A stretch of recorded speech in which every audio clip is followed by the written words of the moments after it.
People are waking up. The way we work is changing fast, and make no mistake about it, we're going through a massive shift in our society, and for the first time in history, people can work where the hell they want if they have a laptop and an internet connection.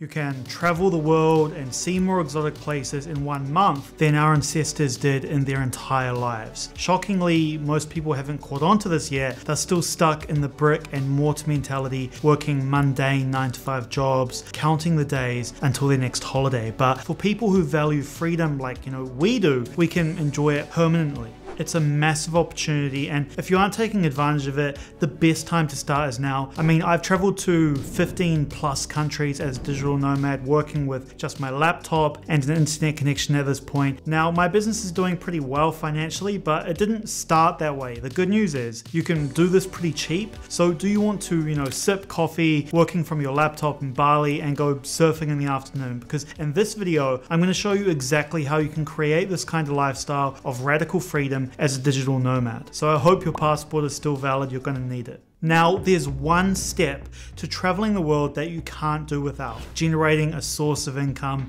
that doesn't require you to be in the same place and pays well enough to actually, support this kind of lifestyle. So you can keep costs fairly low, but I'll get to that in a while. First, let's talk about how to earn money on the road. So let me be really clear to you. If you've been working a job for a while, you absolutely have the skills and potential to make money online and finance digital nomad lifestyle.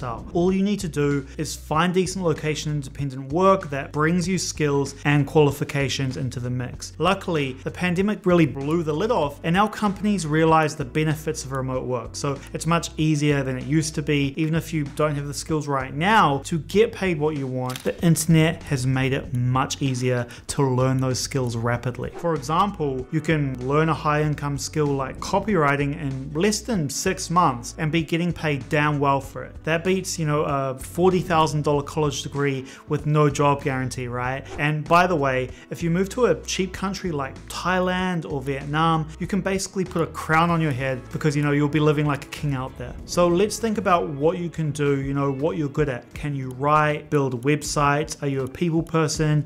Do you have great organizational skills? Ask yourself these types of questions, then come up with a list of potential jobs you could do. And if you have a job that matches your qualifications really well, see if there's a way to make it remote by looking at remote jobs websites like remote.co, dynamitejobs.com, flexjobs.com, and justremote.co. There are a bunch of others, but they should just get you started. And going remote could be as simple as just talking to your boss or looking around the job market for similar remote positions. Regardless of how you go about it, the key is to find the overlap between your skills and the jobs that need your skills. Once you have that list of jobs, think about which ones would be the most feasible to do from anywhere in the world. In other words, which jobs require you to be chained to one location, and which jobs could you do with just a laptop and a cell phone. So this should help you narrow down the list and find the job or jobs that are really digital nomad friendly, and of course, a good match for you personally. Now, here's a really tricky part. Should you be an employee or an entrepreneur? So if you've watched my videos before, you know that I'm a big proponent of people working for themselves.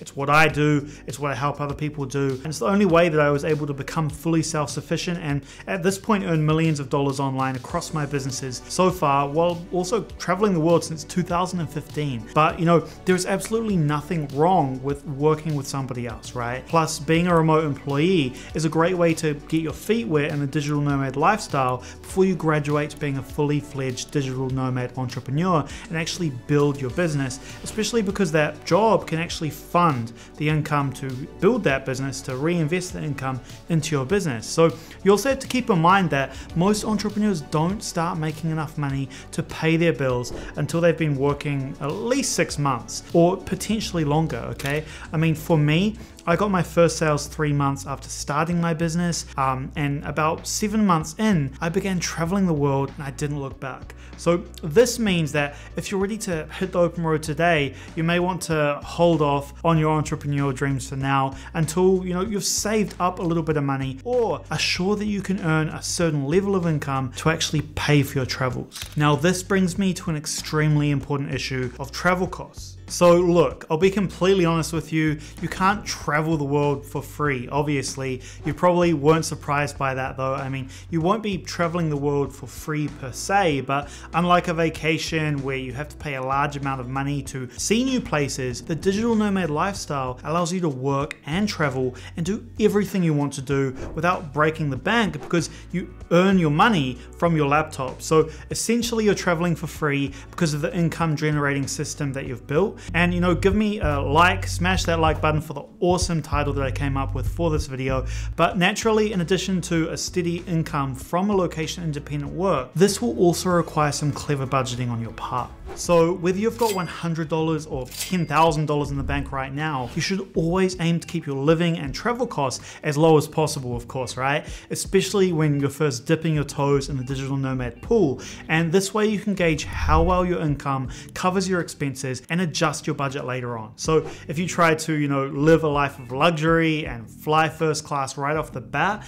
you'll likely have to give up your digital nomad dream in a matter of weeks, if not sooner. Now, you're probably thinking, isn't traveling really expensive? And the answer is no, at least it doesn't have to be. I usually travel pretty inexpensively, even today, unless you count that time in Melbourne when I drank too much, got my phone stolen, forgot where I was staying, and had to actually pay a taxi driver to drive me around until I found the place I was staying in. But anyway, being a digital nomad means planning out your life meticulously, particularly when it comes to accommodation and transportation. So for example, if you live in the US now and want to travel the world, think about the first things you'll probably need to pay for. The first one's going to be a plane ticket and a place to stay, right? After that, you'll need to worry about, of course, food, entertainment, maybe day trips that you want to do from the place you're staying in. But for now, let's just focus on those first two expenses because they are by far the most important and of course the most expensive. So a quick Google search will show you the kind of prices you can expect from your current location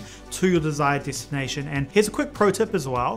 When you start searching for flights and hotels, remember to put your browser in private search mode and ideally use a VPN because this will make it much harder for airlines to jack up the prices while you shop around for a discounted ticket. So you can keep that tip and thank me later once you actually use it for your first trip. And also be very mindful of when you choose to travel because everyone knows every region has its peak season when prices are much higher. Generally, it's more expensive to travel in the summer or the holidays, but this doesn't apply to the entire globe, okay? Try to travel during off-peak seasons to get the best rates on flights and accommodation, and this could end up saving you hundreds or even thousands from the start. And remember that digital nomading is all about finding the best travel deals. So if you can start accumulating reward miles or enroll in a credit card travel rewards program, do it as soon as possible because this way every purchase that you make could literally help you save money on your next travel related expense. So if you're not sure where you want to go yet, you should probably base your decision on the price of the ticket and the cost of living. So I've talked to hundreds of digital nomads over the years and most will probably tell you that Southeast Asia is a great place to start, while the ticket from the US to just about, you know, anywhere in Asia can be pretty pricey. The cost of living there is extremely low. So that makes it a very easy place to live even on a meager income, the most popular destination being Thailand. So for example, the minimum salary recommended to live in Thailand is around $650 per month. And that's a little over half of what you would earn working, you know, 40 hours a week at a minimum wage job in your home country probably. So the minimum salary in Vietnam is just a little more at $700 per month, while you could potentially get by in Cambodia for as little as $500 per month. So yeah, I mean, Asia is a very popular place to start as a digital nomad. And if you've never been, you're probably gonna fall in love with the food and the culture that places like Thailand or Taiwan have to offer. And there is a great website, by the way, called Numbeo, which can tell you all about the cost of living in different locations worldwide, and you can compare certain locations to your home location to see the price differences. Now, keep in mind that the numbers I mentioned are just, you know, the minimum figures that you need to pay for rent and food, and these don't actually factor in the cost of traveling around and enjoying yourself. So this is why you need to find ways to budget your life as much as possible, even if you do plan to bum around the cheapest countries in Asia. And a lot of people recommend house sitting, but that practice is not really common in every country that you'll visit. Plus, the language barrier can make it really difficult at times. I've never tried it myself. I tried hostels a couple of times, but it wasn't really my vibe. More of an Airbnb person when I started traveling. But yeah, some people like couch surfing a lot. It's very, very popular, and they might actually help you with free accommodations in the beginning or as you're earning a smaller income. And as you scale up your income, you can start going into those, hostels, then Airbnbs, and then finally the 5-star hotels. So I also recommend linking up with other expats and digital nomad communities online. There are a lot of great places to, meet friends, ask questions, and make sure that you're ready for the digital nomad lifestyle. There are many Facebook groups for this, for example,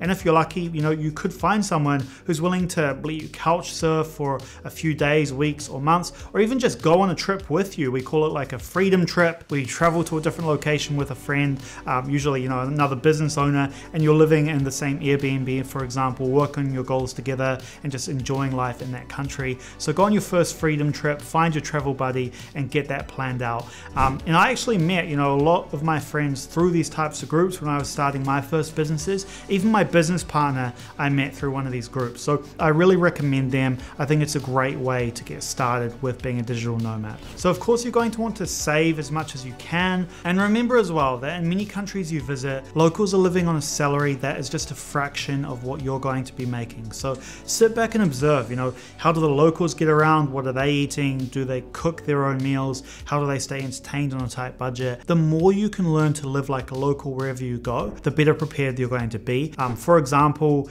you don't want to end up in the tourist traps where the prices are much higher. You want to kind of go outside of the center of a city usually to find the places the locals go and eat. And also remember, you're going to be kind of spending less in the beginning because you're going to probably be making less, but you can build up your income over time. And that's the great thing about being a digital nomad, is it allows you to travel the world to these different destinations and make use of the fact that your income is going to go much further in certain countries. And then over time, as you start to earn more money, you can start to upgrade your lifestyle as well that way. So you need to remember that, of course, there are costs associated with perpetual traveling that you might not have anticipated, like visas, including, emergency visa runs where you have to jump between countries to change up your visa, insurance, and the upkeep of your work equipment, for example, just to name a few. So if you're not calculating all of these costs into your budget, your digital nomading is going to probably get cut short really fast. And that's why I always urge people who want to become digital nomads to begin building more than one revenue stream. So if you work as an employee, you may think you're all set with your salary, and that may be true, but if you don't have at least 2 revenue streams, you're honestly just leaving money on the table. Whether you invest money and earn dividends from stocks or build a semi-passive income with a travel blog, for instance, you can make extra cash on the side to help fund your lifestyle. And over time, these revenue streams will grow, allowing you to work less and enjoy traveling more. I remember one of the first people I met when I started being a digital nomad traveling around was a guy who was selling mannequins online. Okay, he was selling mannequins and it was drop shipping essentially, and he was making like $100,000 a year with this mannequin business. So there's so many different types of online businesses you can build. Obviously I cover a lot of these different strategies on my channel, including the one that I focus on, which is drop servicing. It's what I've been doing since 2015. But look into these types of ways of building additional incomes on top of your job, because over time you're going to get these multiple streams of income that are going to build up your ability to live a better lifestyle even while you're traveling. So the real secret to becoming a digital nomad is planning ahead, understanding the costs, and most importantly, just taking that first leap of faith. I mean, you'd be surprised how many people dream of living the nomadic lifestyle only to give up before they even start. Why? Because moving to an unfamiliar place and living on your own can be scary, but in the end, if you can truly travel the world for free and work the way you want to because your business is funding that freedom, isn't it worth it at the end of the day? Now listen, if you want to go deeper into how I personally make money online, check out the free training in the description below this video. And also if you have any questions at all, comment below. I try to reply to everyone, but I especially reply to my subscribers. I can see who's subscribed and who's not, so make sure you hit that subscribe button and notification bell so you don't miss a video, and be sure to check out this video you see on screen to learn even more about the digital nomad lifestyle. I'll see you next time.